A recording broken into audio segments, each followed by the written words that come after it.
নমস্কার। আজকের পর্বটি অতি বিশেষ, কারণ আজকের পর্বটি মহালয়ার জন্য। মহালয়া আমার কাছে অতি বিশেষ স্থান অধিকার করে রেখেছে। আমার বাবা যখন মারা যান, তারপর আমি শ্রাদ্ধের মন্ত্র প্রথম বুঝি এবং তা বুকে আমার এমনভাবে এঁকে যায় যে আমি কোনোদিনও ভুলতে পারবো না। মহালয়া তর্পণের দিন। তর্পণ অর্থাৎ জল দান করা। পিতামাতা যদি বিগত হন তাহলে প্রথমে তাদের উদ্দেশ্যে, তারপর পিতামহ পিতামহী, মাতামহ মাতামহী, প্রপিতামহ প্রপিতামহী, প্রমাতামহ প্রমাতামহী, এরপর আসে সবচেয়ে সুন্দর অংশটি। আমি আমার এই জীবনে যা কিছু পড়েছি, শিখেছি, জেনেছি, বুঝেছি, তার মধ্যে সবচেয়ে সুন্দর, সবচেয়ে মহৎ যে অংশটুকু, সেইটুকুই আজীবন বয়ে নিয়ে বেড়াবো। সেই আমার এই জীবন থেকে লাভ। এর পরের অংশটুকু তার মধ্যে অন্যতম। কারণ নিজের মানুষের উদ্দেশ্যে জল তো সবাই দেয়, কিন্তু এখানে বলতে হয় যে আমার আত্মীয় বন্ধু, তার উদ্দেশ্যে রইল এই গণ্ডূষ ভরা জল। তারপর বলতে হয় যে আমার আত্মীয় নয়, বন্ধু নয়, অপরিচিত, তার উদ্দেশ্যে রইল এই গণ্ডূষ ভরা জল। তারপর বলতে হয় যে নির্বান্ধব, একাকী, যার কোনো আত্মীয় নেই, যে অনাদৃত এবং এমনকি যে বোধশক্তি রহিত, তার উদ্দেশ্যে রইল এই গণ্ডূষ ভরা জল। তারপর বলতে হয় এই পৃথিবীর যত পশু পক্ষী, যত কীট পতঙ্গ, যেখানে কোনোদিনও প্রাণের সঞ্চার হয়েছে, তাদের সবার উদ্দেশ্যে রইল এই গণ্ডূষ ভরা জল। এই অদ্ভুত গভীর মন্ত্রোচ্চারণের মাধ্যমে শেষ হয় পিতৃপক্ষ, শুরু হয় দেবীপক্ষের। তবে আশ্চর্যের নয়, কারণ আমরা এও উচ্চারণ করতে শিখেছি, আছো অনল অনিলে, চিরনভনীলে, ভূধর সলিলে গহনে, আছো বিটপিলতায়, জলদের গায়ে, শশী তারকায় তপনে। তাই তো এই মহাপূজা বিশ্ব চরাচরের পূজা, প্রাণের পূজা। তোমার মধ্যে আমার মধ্যে যে প্রাণ স্পন্দিত হচ্ছে চিরনিয়ত, তোমার আমার ধমনীতে যে রক্ত বয়ে চলেছে, তাকে আমার পূর্বপুরুষের রক্তের সাথে এবং পৃথিবীতে যেখানে যত প্রাণ আছে তাদের সবার সাথে এক করে দেওয়ার দিন এই মহালয়া। অনেকে বলেন মহালয়া নাকি শুভ নয়, কারণ তা শোকের সময়। আমার তো তা মনে হয় না, কারণ এর চেয়ে শুভ দিন আর কী বা হতে পারে, যেখানে আমি নিজেকে বিশ্ব চরাচরের সাথে এক করে দিতে পারছি। তাই সবাইকে বলি, পিতৃপক্ষের শেষে দেবীপক্ষ সুন্দর হোক, আপনারা সবাই ভালো থাকুন। আমার বাবা খুব আমিষ খাবার খেতে ভালোবাসতেন। আজকের পর্বটি যখন উৎসর্গ করছি মহালয়ার দিনের জন্য, তাই ভাবলাম আপনাদের সামনে আনি আমার অতি পছন্দের একটি আমিষ রান্না। আজকে শিখব সফেদ মুর্গ। চলুন শিখি।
প্রথমেই বলি, অতি সহজ অথচ অতি সুস্বাদু এই রান্নাটির প্রতি পদে কিন্তু মনে রাখতে হবে যে রান্নাটি সাদা হবে।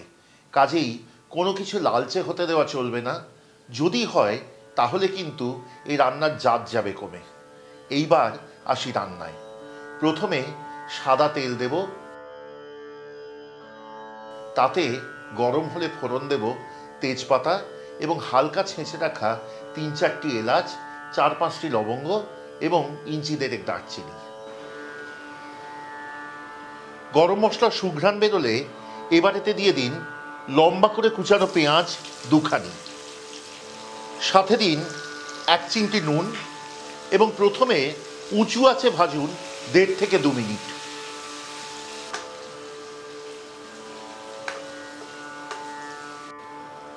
দেড় থেকে 2 মিনিটের মাথায় আঁচ নামিয়ে আনুন মাঝারিতে।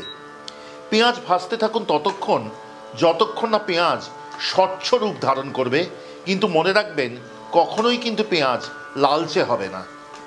পেঁয়াজ স্বচ্ছ হয়ে এসছে, এবার দিয়ে দিন উঁচু করে 1 চা চামচ রসুন বাটা এবং সমপরিমাণ আদা বাটা। ততক্ষণ ভাজুন যতক্ষণ না রসুন আর আদার কাঁচা গন্ধ চলে যাচ্ছে। এই পর্যায়ে এবার দিয়ে দিন মুরগির টুকরোগুলি। এই মুরগিতে কিন্তু কোয়ার্টার পিস অর্থাৎ একটি মুরগিকে 4 টুকরো করলেই সবচেয়ে সুন্দর লাগে। কষান পরবর্তী 3 থেকে 4 মিনিট।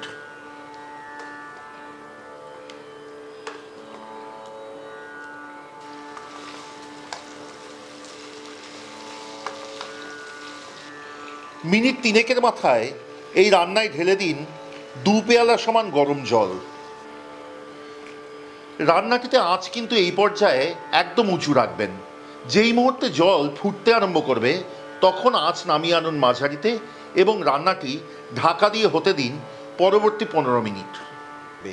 মাঝে মধ্যে ঢাকা খুলে একটু দেখে নেবেন এবং নাড়িয়ে দেবেন রান্নাটি।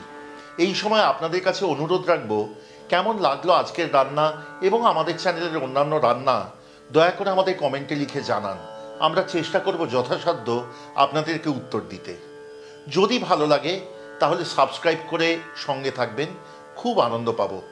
এবং যদি পারেন শেয়ার করবেন এই রান্নাগুলি আপনাদের আত্মীয় বন্ধুবান্ধব সবার সাথে, তাহলেই কিন্তু বেঁচে থাকবে আমাদের এই অতুল ঐশ্বর্য, এই ঐতিহ্য। আরেকটি কথা, যদি চান আমাদের চ্যানেলের প্রত্যেক রান্নার নোটিফিকেশন সবচেয়ে আগে পৌঁছবে আপনাদের কাছে, তাহলে দয়া করে বেল আইকনটি টিপে দেবেন। মিনিট 15 হয়ে গেলে দেখবেন জল অনেকটা শুকিয়ে আসবে এবং তেল ওপরে ভেসে উঠবে। তখন যাব এই রান্নার পরবর্তী পর্যায়ে।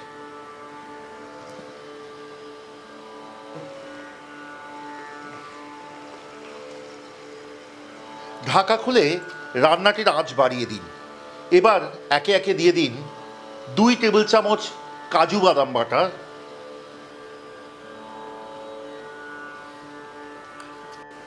2 টেবিল চামচ আমন্ড অর্থাৎ কাঠবাদাম বাটা। এই প্রসঙ্গে বলি, কাঠবাদাম বাটবার সময় কিন্তু একটু গরম জলে ফেলে আগে ওপরের ছালটি ছাড়িয়ে নেবেন এবং দেবেন স্বাদ অনুযায়ী নুন। কিন্তু নুন দেবার সময় মনে রাখবেন আপনি কিন্তু পেঁয়াজ ভাজবার সময়ও অল্প নুন দিয়েছিলেন। আরও প্রায় 10 মিনিটের মাথায় দেখবেন ঝোল অনেকটা ঘন হয়েছে। তখন এতে দিয়ে দিন 200 মিলিলিটার পরিমাণ ঘন নারকেলের দুধ। রান্নাটি নাড়িয়ে হতে দিন আরও মিনিট 5 থেকে 7। মিনিট 7-8 মাথায় এই রান্নাটিতে দিয়ে দিন গোটা 6-7 কাঁচা লঙ্কা আস্ত এবং তার সাথে শুধু সমতা আনবার জন্য 1 থেকে 1.5 চামচ চিনি। তারপর রান্নাটি হতে দিন আরও 5-7 মিনিট।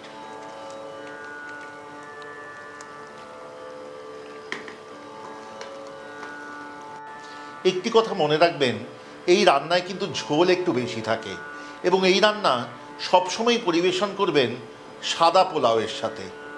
আমাদের রান্নাটি প্রায় শেষ। নারকেলের দুধ থেকে তেল ছেড়ে এসছে।